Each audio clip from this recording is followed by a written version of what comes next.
4 years ago, Katie Tunn drove 13 hours north from her flat in London to the Isle of Skye, intending to stay for 6 months. After a serious illness had made her focus on her true passions. She wanted to forage for food, develop her interest in marine conservation, and make art inspired by the sort of dramatic natural beauty that puts everything else into perspective. As soon as she arrived on the Hebridean Islands, wild 640 square miles, she knew she was home. She moved to a remote cottage, an hour from the nearest pub, and began beachcombing. In hospital I saw how short life can be, she says. Every chance and adventure should be grasped tight.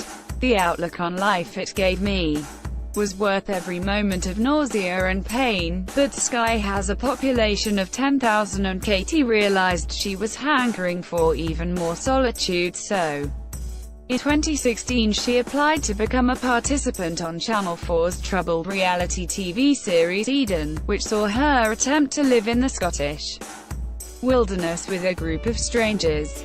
She began a relationship with the show's vet, but when that ended she came to the conclusion she wanted to be truly cast away, and this time with only 100,000 pairs of breeding seabirds for company and no television crew in tow. She chose the remote Sheant Isles, 5 miles south of Lewis. Population 1. Katie. Her plan was to spend 40 days and 40 nights living as a modern-day Robinson Crusoe on an island without shops, houses or roads, as part of an ordnance survey campaign to get more people outdoors. Speaking before her solo expedition started this month, she said, "I will have no human contact, no electricity, no entertainment. I will be completely alone. Wildlife and the landscape will be my only company." However, after only 12 days, Katie hit her head on a rock, and following 4 days of headaches, the decision was taken by the Coast Guard to rescue her. She was then taken to Stornoway Hospital for 24-hour observation and CT scans. But she is determined to return to her remote island paradise soon. "The trip has been magical and I can't wait to get back to complete it," she says. For now she is holed up on Skye, creating moody abstract art inspired by the sapphire waters of the Inner Hebrides. In London, Katie, 32, was a party girl, always on the go at one social event or another, but says growing up as an only child means she has always liked her own space. She even applied for a job as Skye's lighthouse keeper. "Strangely, when I moved here I didn't experience that feeling of adventure that I thought I'd find. I simply felt like I was home," she says. The change in her art that this has brought about is something of a metaphor for the evolution of her life.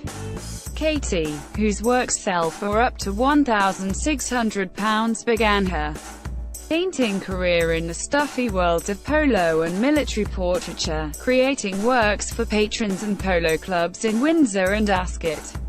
She also produced portraits of army regiments, racehorse owners and MPs before realizing, after she became ill, that city life could not sustain her. "Just a few years ago I was living in an average flat with a nice boy in an okay part of London," she explains. "He'd put on a suit in the mornings and go to work in his government job.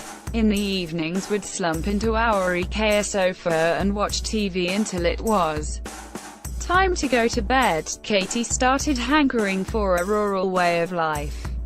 In October 2014 she left London to head north for her new life in Skye. "The idea to move to the islands had been building up for some time, but I experienced a real flight feeling," she recalls. "I dreamt of white beaches on Harris and purple hills on Skye." She wanted to find a home in a secluded location with a real fire and a view over water.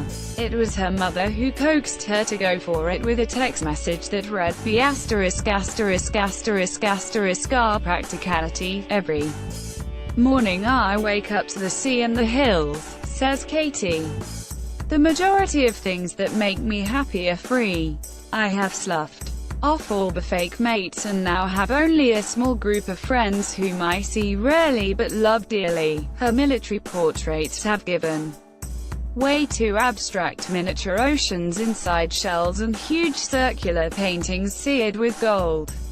I often think about how confused 2011 Katie would be if she was suddenly transported here, she says.